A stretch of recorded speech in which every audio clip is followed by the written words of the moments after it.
Hermanos, Dios les bendiga. Es un gusto para mí y una bendición poder saludarlos. Espero se encuentren bien y deseo pronto saludarlos personalmente. Les pido que cuiden a su familia y sigan las recomendaciones como el lavarse las manos, usar gel antibacterial. Dios les bendiga. A continuación, el grupo de alabanza.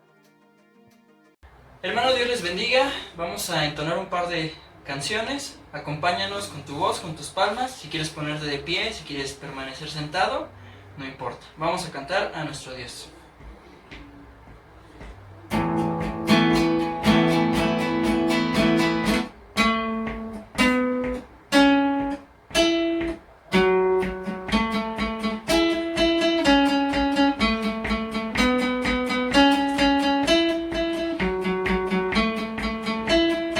Es tiempo de adorar con pasión, y es tiempo de tu justicia fluir, y es tiempo de adorar con pasión,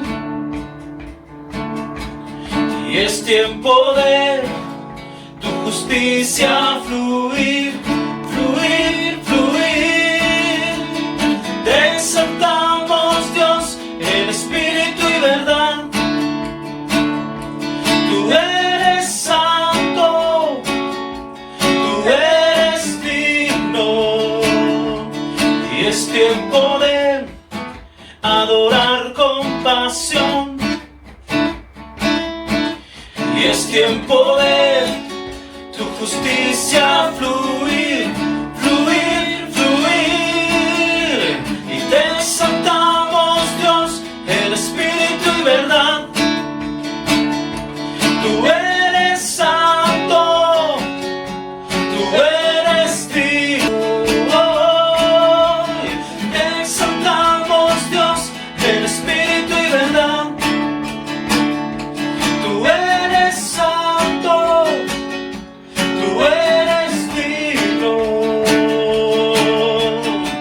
digno.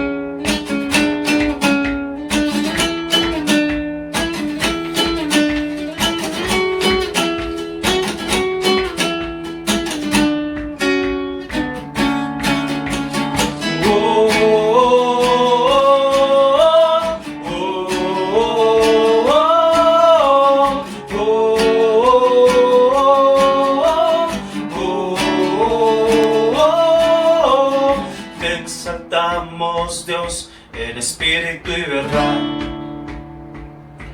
Tú eres santo, tú eres digno. Te exaltamos, Dios, en espíritu y verdad. Tú eres santo, tú eres digno. Te exaltamos, Dios, en espíritu y verdad. Tú eres santo, tú eres digno.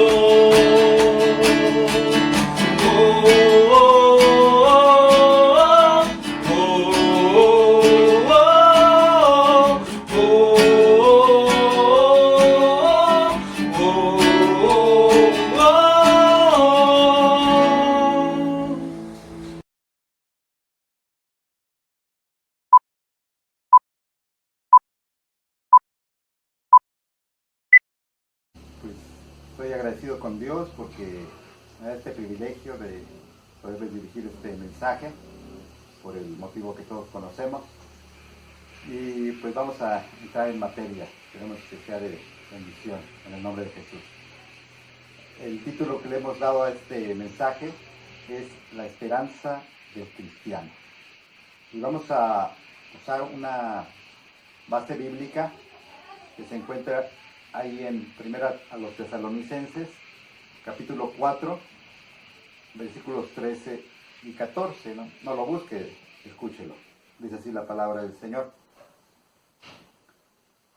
Tampoco queremos, hermanos, que ignoréis acerca de los que duermen, para que no os entristezcáis como los otros que no tienen esperanza.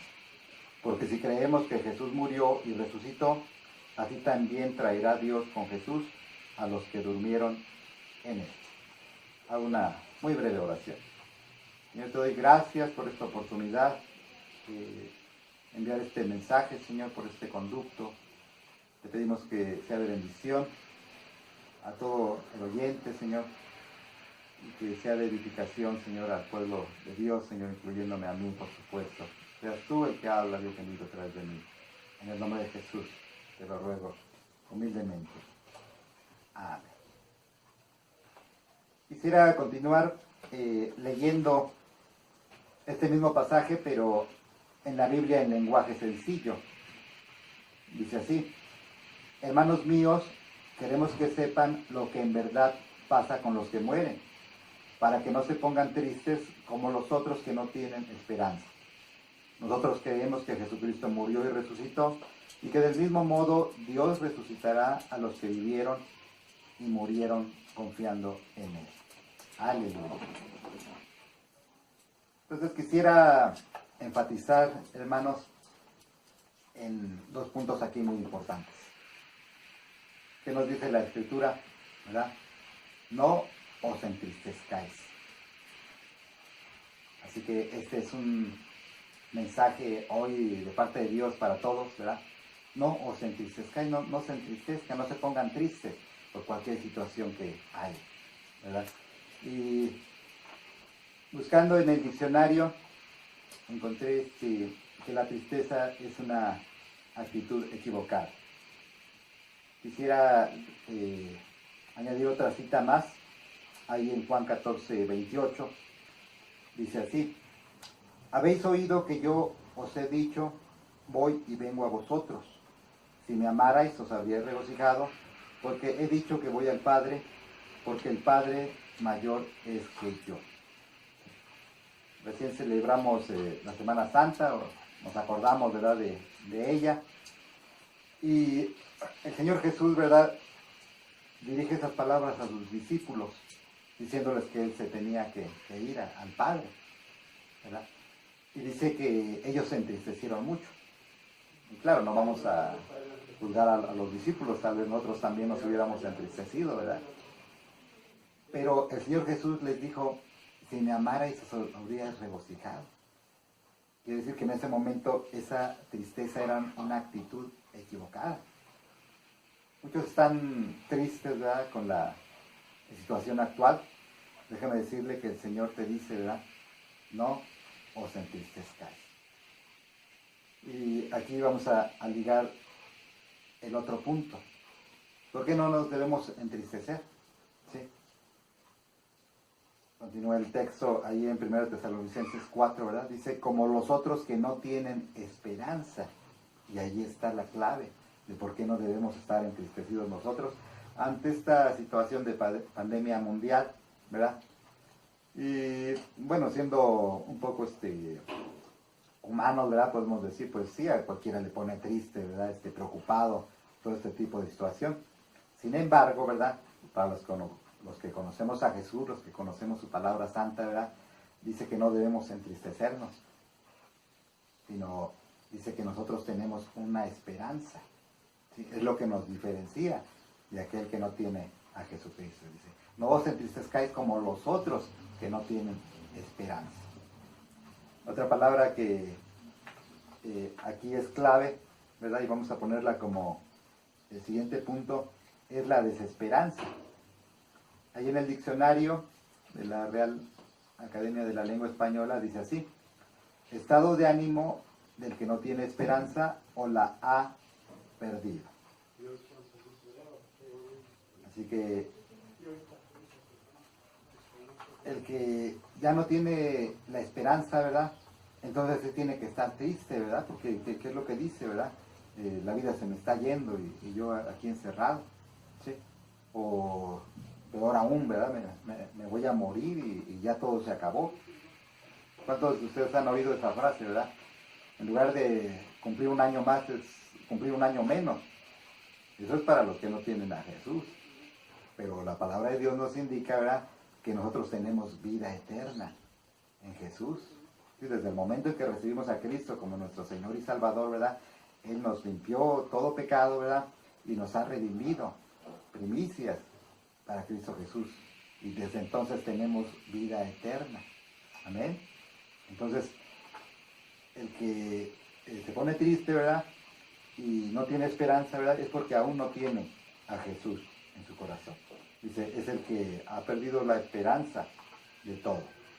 Quisiera llevarles a otra cita en Proverbios 11:7.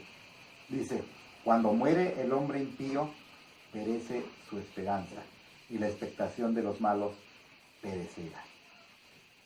¿A qué se refiere el hombre impío? ¿Sí? Es todo aquel que no tiene a Jesús en su corazón. Entonces, cuando muere realmente muere toda esperanza. ¿Sí? ¿Qué es lo que vemos en los famosos cuando mueren? Ahora podríamos incluir el COVID-19, ¿sí? Cuando mueren de cáncer o de cualquier otra enfermedad. ¿Sí? ¿Qué es lo primero que dicen? Perdió la batalla contra el cáncer. ¿Sí? Ahí murió su esperanza, ¿verdad? Pero en los cristianos no es así. Yo no sé si ustedes, ¿verdad? Pero a mí me ha tocado estar en muchos velorios de cristianos, ¿verdad? Y créanme, hermanos, que es dentro del dolor, ¿verdad? Porque estamos ahí llenos de dolor. Incluso me tocó presidir las alabanzas, los cantos en la muerte de mi mamá, ¿verdad? Y con el dolor allí, pero entonando alabanzas a Dios. ¿Sí? ¿Por qué? Porque es diferente cuando alguien que tiene a Cristo, ¿verdad?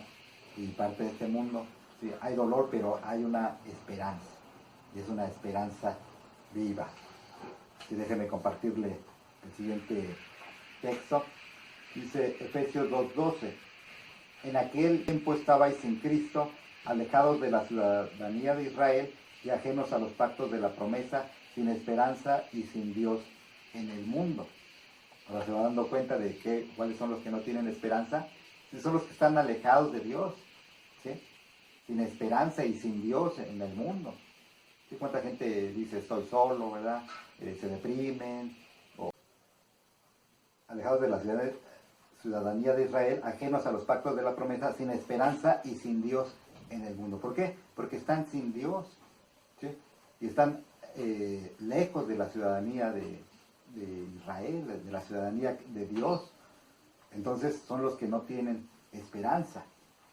Y así vamos a pasar a nuestro siguiente punto, ¿sí? La esperanza viva.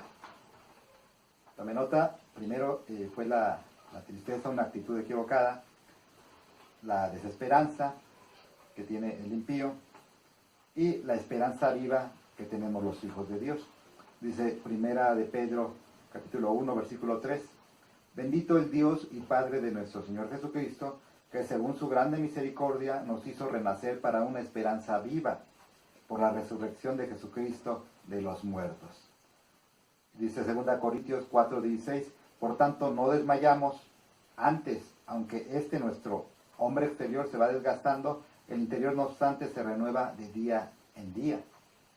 Y dice por último Tito 2:13, aguardando la esperanza bienaventurada y la manifestación gloriosa de nuestro gran Dios y Salvador Jesucristo.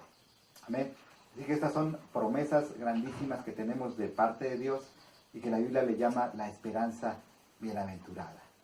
Así que nosotros no tenemos que entristecernos porque hemos sido llamados a una esperanza viva, la cual es Cristo en nosotros, la esperanza de gloria, termina diciendo ahí el apóstol. Ahora bien, ¿verdad? Usted puede cuestionarse, ¿cómo puedo yo tener eso si lo normal es que yo actúe de una manera triste, de una manera depresiva ante estos acontecimientos? ¿Sí? Y aquí está la respuesta de la palabra de Dios. La paz de Dios, que sería nuestro cuarto punto. ¿Sí? Dice Filipenses 4:7, y la paz de Dios que sobrepasa todo entendimiento, guardará vuestros corazones y vuestros pensamientos en Cristo Jesús. Entonces, ¿verdad? No es que uno sea un iluminado, uno se la sepa de todas, sino a fin de cuentas el que hace la obra es Dios, ¿sí? Él es el que pone en nosotros esa paz. Y cuando no tenemos a Dios o nos hemos enfriado, estamos lejos de Él, entonces sí viene esa tristeza, esa desesperanza. Pero eso para aquellos que no lo conocen o se han alejado de Él. Pero para todos los que le conocemos, ¿verdad? Dios pone en nosotros esa paz. Dice que es una paz que sobrepasa todo entendimiento. Es una paz que el mundo no puede comprender. Aún nosotros mismos de repente no comprendemos cómo en una situación difícil tenemos esa paz. Y decimos, oye, tú deberías estar preocupado. ¿Por qué no lo estoy? Porque el Espíritu Santo de Dios está morando en mí. Y Él pone esa paz que sobrepasa todo entendimiento. El entendimiento me dice, ¿verdad? Debería estar preocupado, debería estar triste. No es así, ¿verdad? Porque el Espíritu Santo que Jesús puso en mí, ¿verdad? Sobrepasa todo entendimiento, sobrepasa todo problema, toda preocupación. Llámese pandemia, llámese situación mundial, llámese situación familiar. El problema que me digas, ¿verdad? Si Dios pone esa paz en ti, tú vas a poder tener también gozo en medio de la tristeza que está padeciendo todo el mundo que no tiene a Dios. No depende de uno mismo conservar la vida, si es lo que nos preocupa, ¿verdad? De repente estamos preocupados, ¿verdad? ¿Por qué? Porque esta pandemia está acabando con la vida de muchos. Pero recuerden, ¿verdad? No depende de uno mismo conservar esa vida, ¿verdad? Si en el momento en que Dios solicite esa vida, ¿verdad? Ya en su presencia, ¿verdad? O quite el hálito de ser, ¿sí? En ese momento se acaba, así tomes todas las precauciones posibles. Y si Dios quiere que sigas vivo aquí en este mundo, ¿verdad? Puede venir lo que sea y va a seguir uno vivo. Por eso hay hombres fuertes, ¿verdad? Y que mueren en un terremoto. Y un bebé indefenso, ¿verdad? Sobrevive a ese terremoto que el hombre fuerte no pudo sobrevivir. ¿Por qué? Porque de Dios depende y no de uno. Y aquí ya termino con esto. ¿Verdad? Les cuento una anécdota chistosa que a mí me pasó cuando era recién nacida mi hija mayor, Betsy, que ahora tiene ya 25 años. ¿Sí? Pues bien, cuando era bebé, ¿verdad? Y a mí me gustaba llegando de trabajar, tomar a mi bebé en mis brazos y ponerla aquí en mi pecho, y de repente me quedaba dormido con ella. Pero me venía esta idea: si yo me duermo, ¿quién va a ver a esta bebé? ¿Va a dejar de respirar o se va a morir porque no la estoy viendo? Entonces llegué a engañarme a mí mismo pensando que yo era el que le daba vida. ¿Ven qué equivocado puede estar uno? ¿Sí? La bebé vivía independientemente de mí, porque yo no soy, ni con mis cuidados, ni con mi vista, el que le daba vida, sino la vida la da Dios.